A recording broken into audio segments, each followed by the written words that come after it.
Shalom jemaat yang dikasihi Tuhan, damai sejahtera Allah penuhi hati kita semua. Firman Tuhan hari ini diambil dari Kejadian 12 ayat 17, demikian firman Allah. Tetapi Tuhan menimpakan tulah yang hebat kepada Firaun, demikian juga kepada seisi istananya, karena Sarai istri Abram itu. Ayat yang kita baca dan dengar ini berkaitan dengan ayat-ayat sebelumnya yang menyatakan bahwa Abram, sebelum panggilannya diubah menjadi Abraham, ketakutan akan kemungkinan ia akan dibunuh oleh penguasa Mesir jika ketahuan bahwa perempuan cantik yang bersamanya itu adalah Sarai istrinya. Ternyata benar, penguasa atau raja Mesir menginginkan dan mengambil Sarai menjadi istrinya. Namun Abram tidak dibunuh sebab orang-orang mendengar bahwa perempuan cantik itu saudara Abram. Kisah selengkapnya Anda bisa baca.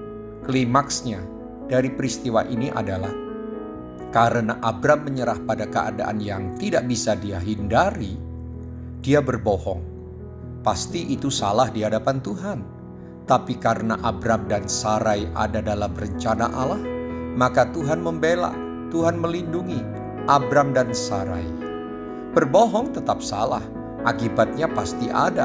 Tetapi kita mendapat pelajaran penting hari ini adalah orang yang berada dalam atau yang hidup dalam rencana Allah, atau sebutan yang lebih tepat adalah anak Tuhan yang jalan hidupnya tidak menyimpang dari kebenaran firman Allah, berarti ia berada atau ikut dalam rencana Tuhan, maka pasti Tuhan akan turun tangan, Tuhan pasti bela, Tuhan pasti memperhatikannya, Tuhan akan melindunginya, terlebih jika ia berada dalam kesulitan dan bahaya.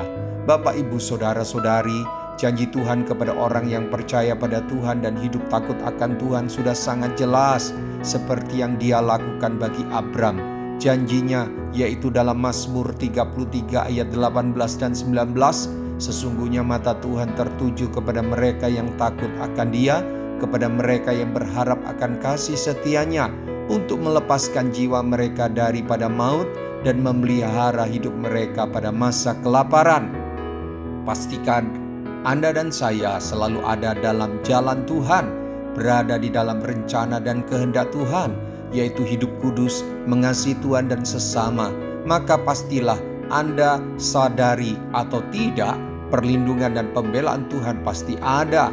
Tetapi jika Anda tidak hidup kudus, tidak mengasihi Tuhan dan tidak mengasihi sesama, janganlah Anda berteriak-teriak amin, amin, saya dalam pemeliharaan dan perlindungan Tuhan.